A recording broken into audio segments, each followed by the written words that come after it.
Good evening. The long-awaited response from the county boss is finally here, coming within days of hard-hitting interview with Garissa Township Member of Parliament Aden Duale. The former majority leader, who was not holding back, accused Governor Korane of being dishonest and tainted with corruption scandals. Reason: Duale says may sway him not endorse Governor Korane's re-election bid come 2022.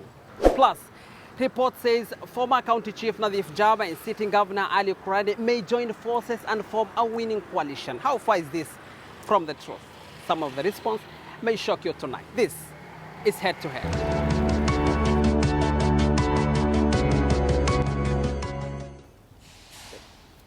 Governor Ali Korane, good to see you. Welcome to the program. It has been 3.5 years being in power. How does it feel being a governor? And did you achieve your dream? If not, maybe some? Yes, I think it's been a good experience. It's been very rewarding 3 years in understanding our people and participating in their development needs. And of course there have been challenges,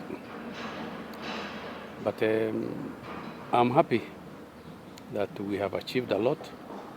There's a lot to be done, and overall we are on course. But along the way, there are challenges of drought, of the locust, of the pandemic. There are many challenges. The economy and its implications for the resources going to the counties.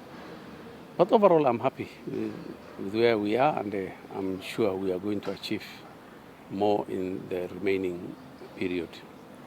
On 21st August 2017, during swearing-in ceremony, you said in public browser that you will tackle or you will solve water crisis in 100 days, which is a major issue today in Garissa. Where is the problem? I think water has been a problem. We solved the problem to a certain extent, and the problem seems to have come back. We came into office when Garissa had less than 20% water coverage. That is the town. And we got to a coverage of almost 85%, which was very commendable. But there are challenges because at that time we had dug many boreholes, which supplemented what we already had.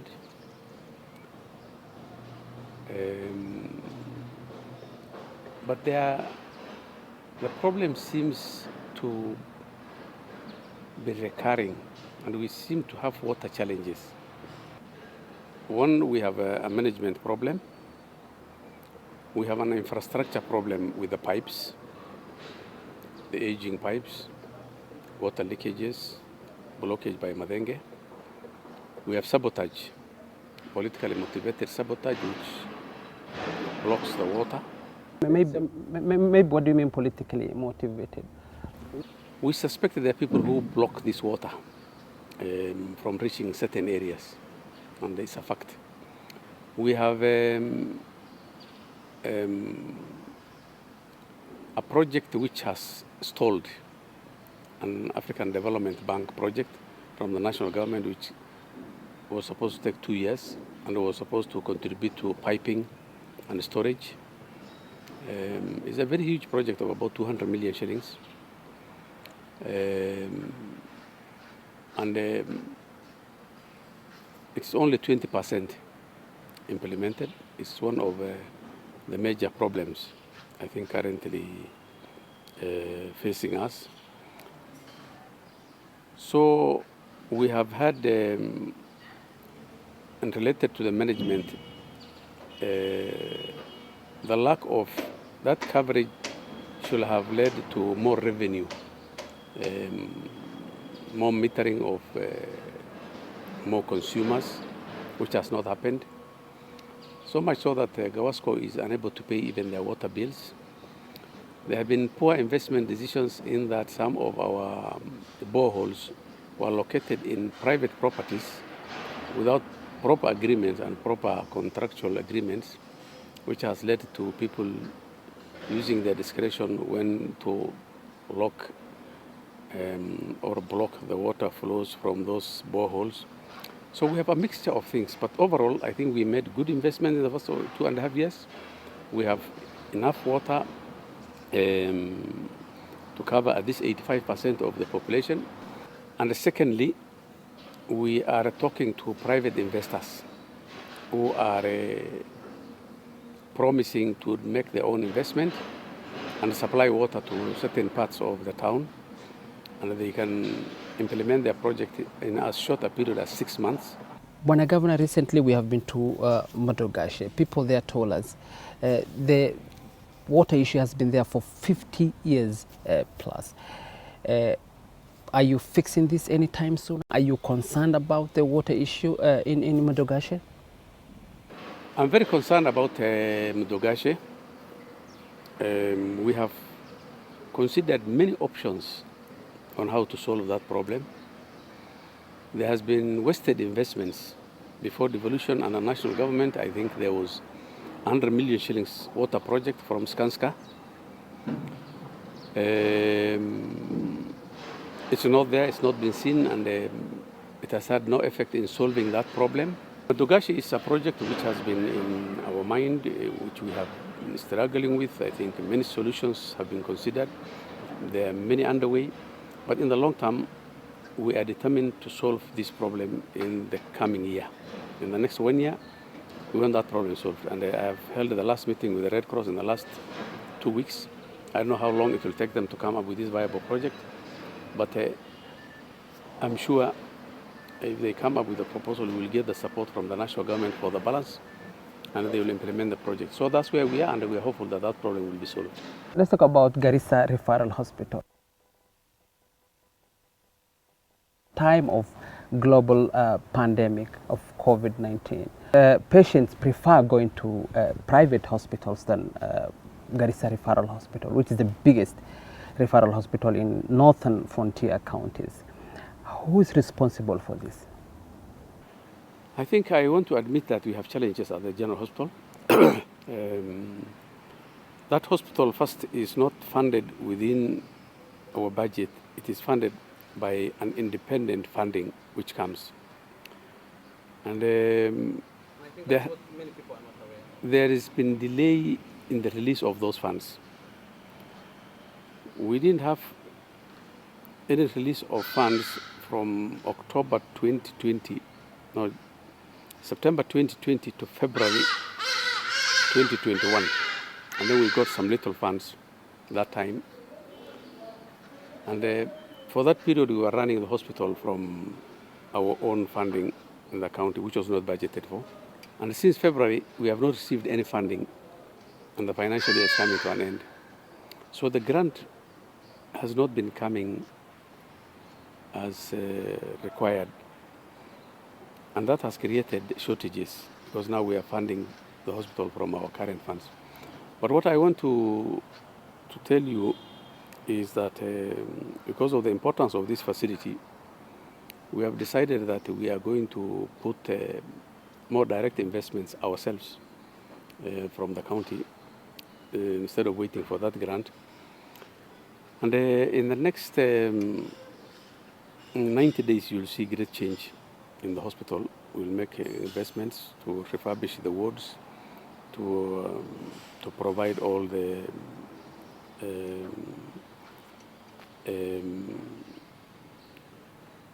things, including medicines and the other non-pharmaceuticals which are needed. So we want to pay a major focus on the hospital, and you will see change within the next 90 days, inshallah. During the homecoming of Waziri Shale at Kamuthi, you talked about tarmacking 2,000 kilometer road within Garissa County. Do you think that the project will be complete before your term ends? I don't have much hope on that project, but it was not an imagination. In our effort to look for resources, we came up with this firm, international firm, who promised to mobilize international resources on what they call the model of the Marshall Plan after the Second World War in Europe. So what happened, we first hit, and we agreed with them, we brought them, they collected soil samples, they took us to their facilities. So the first obstacle to achieving that project came from the Brexit. When the UK went into the Brexit politics, the major banks who are part of the consortium this firm had identified to finance this project started moving away from London, and they relocated to other places, including, I think, in Germany, from other places.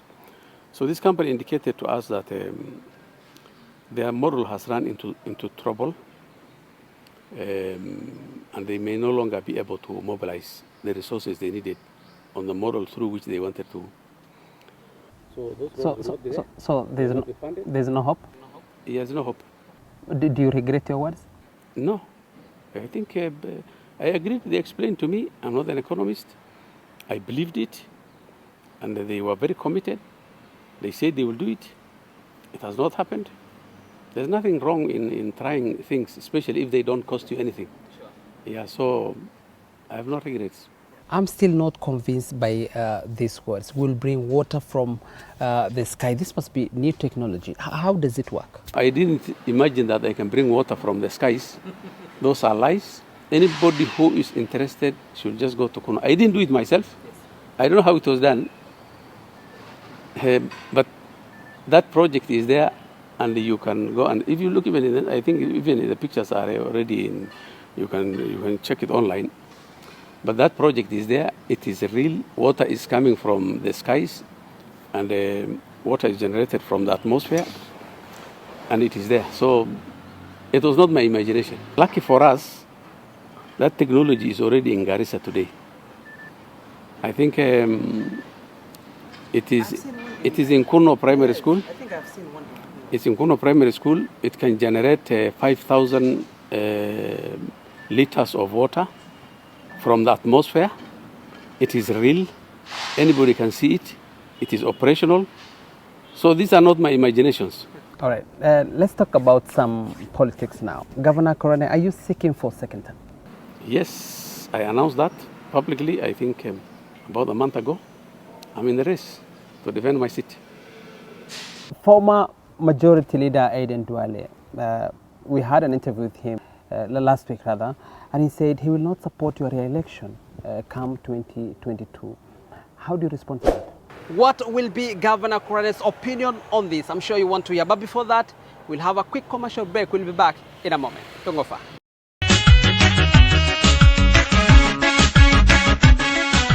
isbitaalka Antalya waa isbitaal bixiya daryeel caafimaad oo horumarsan. Isbitaalka Antalya waxaa laga helaa dhakhaatiir casri ah oo ka yimid dalka Turkiga.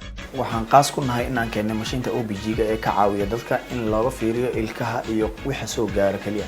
Waxaan kaloo aan meesha aan u fududeyno dadka inay helaan baaritaano qaas ah sida baaritaamada waaweyn oo dhakhtarka codsado si aan qofka looga caawiyo in uu helo waqti yar in uu jawaabtiisa ku helo go'aan looga gaaro xanuunada haysta qofkaas.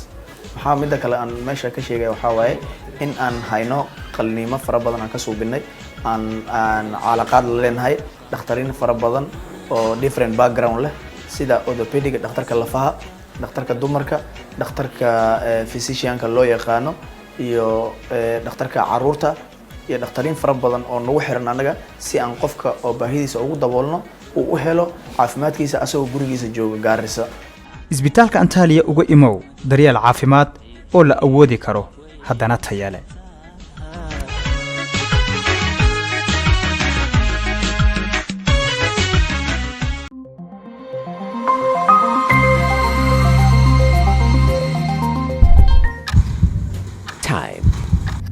Time is crucial in any emergency.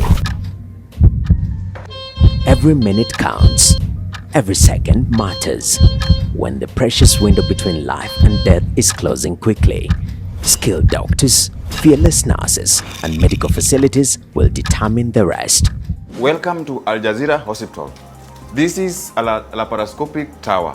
At Al Jazeera Hospital, Garissa, every patient is a top priority. Your loved ones have the best fighting chance in the care of our medical staff, state-of-the-art medical facilities, including a highly advanced laboratory and ultra-modern theaters.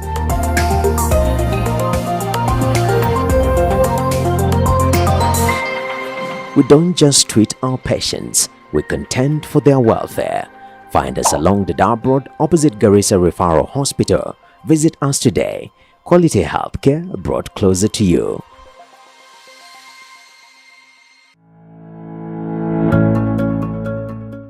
ogeysiis waxaa la ogeysiinayaa dadweynaha Garissa iyo macaamiisha ku xiran isbitaalka weyn ee Garissa in isbitaalka laga furay qayb gaar ah oo loogu talagalay carruurta qaba baahiyaha gaarka ah sida kuwa naafada. waxaa loogu talagalay ilmaha ilaa 4 sano intay gaarin in la baaro oo laga fiiriyo naafanimadooda sida ay tahay laga daaweeyo oo isbitaalka ay ka helaan agab ilmaha ayaka ah wax loogu qaban karo oo naafanimada wax ka qabanayso ayna la noolaan karaan naafanimada. halkan keen canugaada si loo ogaado cudurka hayo inta uusan cudurkaasi ku noqonin mid daran ama aan waxba laga qaban karin.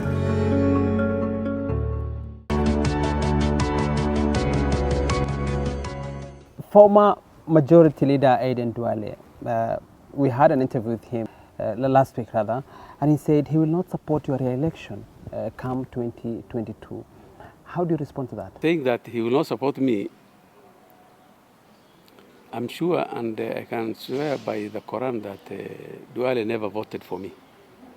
Last time? Yes, he never voted for me. Was he lying to himself? Because he was telling public, he was telling people of Garissa that we want you to vote for Ali Korane publicly. He didn't mean his words? But in private he was saying other things. Of course, the life he leads, I cannot live it for a day myself. I cannot live it for a day. And he's two people in one. One supporting me in public, the other one opposing me in private. But that's what he is, and he's happy with his life, and I'm not there to determine. But I'm very sure the last thing he will have ever wanted was for me to be the governor. But he was with you throughout the campaign time. Do you think that was... You can interpret your own way. I'm not lying to you, but it's just the fact. For this support, I don't think I will ask him to support me. So the statement that he will never support me is neither here nor there. I have not gone to him.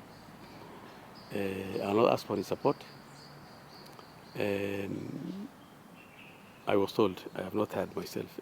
He said that he's the one who elected me last time. I was elected by 56,000 people in the last elections. He was not one of them. But he's the one who has chosen things to be that way. That's his choice. One thing I've decided is me, I never answer him. I never abuse him. I never discredit him. Deko Mali, the businessman who is also in the race, comes from your sub-clan. Do you think if he will go up to the last minute to this race, will split your vote? Are you worried about this? I'm not worried about things, but the fact is his votes are my votes. If he contests, he will affect me. There's no doubt about that. I'll make every effort to make sure that he does not run. But if he runs, that's his constitutional right. There's nothing I can do about it. He has developed a tendency to associate with my opponents politically, all these groups. So he even met those MCAs who are opposed to me, even took a photograph with them.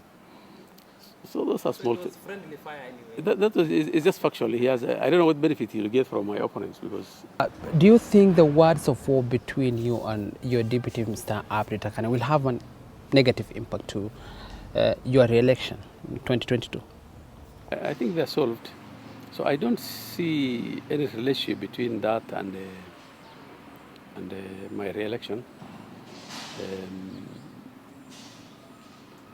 So I don't think it will affect my re-election in any way.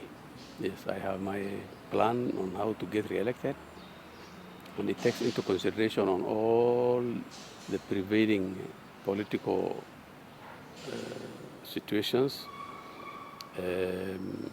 and it will not really affect me in any way. Let me take you back to 14th July 2017. Nation newspaper published a story of corruption case against former governor Nadif Jama. A few days later, we had an interview with you so that we get a reaction of this story. You said, and I quote, "If a reputable newspaper published Jama's story, then this must be true." I don't know if you remember these words. 5 years later, the same newspaper published your story, Mr. Korane, on allegation against you about the World Bank money. This time, true or false? It is true that there is a case against me, and it is true that it's something to do with corruption. So those are facts. So what the newspaper reported, I think, is not untrue. Everybody knows there's a case number. I don't know the number. But I will not say that we are 100% clean. We must be guilty of something. Nobody is 100% innocent. But on this particular case, and as we mentioned earlier, these projects are there. The list implemented is 95% complete. And even the money for the completion of the 5% and even an extra for any variations is still available and in the account. And what I was accused of is assumed to be, is said to be, what was it called? Negligence.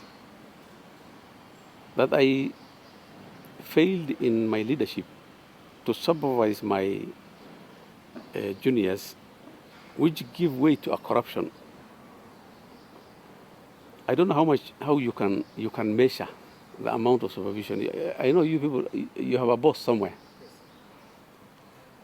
I don't know how you can measure the lack of or amount of supervision which he should give you, so that if when you are going out of my house today, you put a spoon in your pocket, I don't see how your boss can be held responsible for, I mean, because you are the one who decided to speak my spoon. Well, that's cool. Maybe. So that's imagination. And the fact is, even my juniors who are being accused of having misappropriated, we have just shown you that that is not also there. Yes. So that corruption is not there. The supervision is imaginary. I mean, I don't know how you measure it. So while it is true that what the newspaper reported, I want to, as I am arguing through my lawyers in court, to claim my innocence out of this case, and that the fact that I've made an appeal to the DPP on a review of my case, arguing that I should not have been charged in the first place. During the last BBI rally, you said if Governor Jama hires Goon again, we will follow him to his house and will not allow him to hold any baraza in this town. Do you regret your work? I don't regret anything. If anything, actually, he did what I had accused him of trying to do. But when I weighed in and found the situation as it was, I left him to get away with it.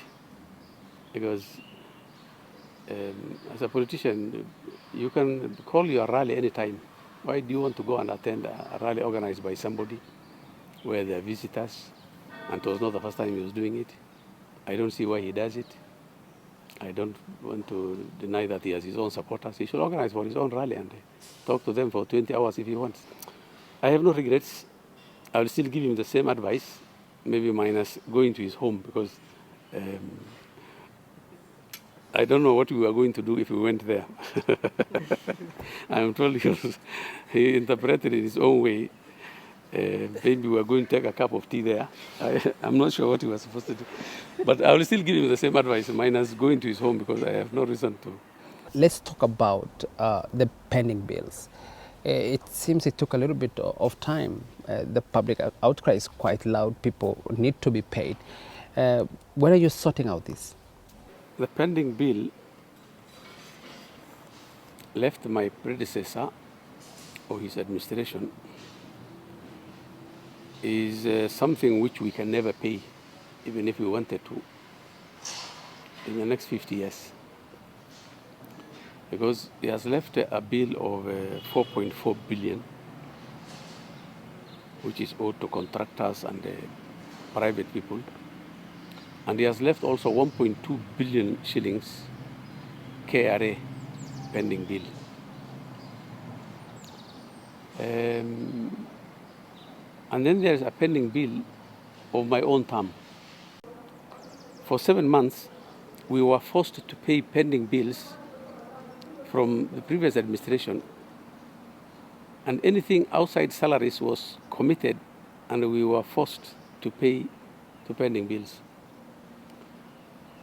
And the money which we are paying for those pending bills were monies which were meant for projects which we have contracted ourselves and which are within our budget. What that has done is for 7 months we were not paying our own contractors, but we were paying the previous bill.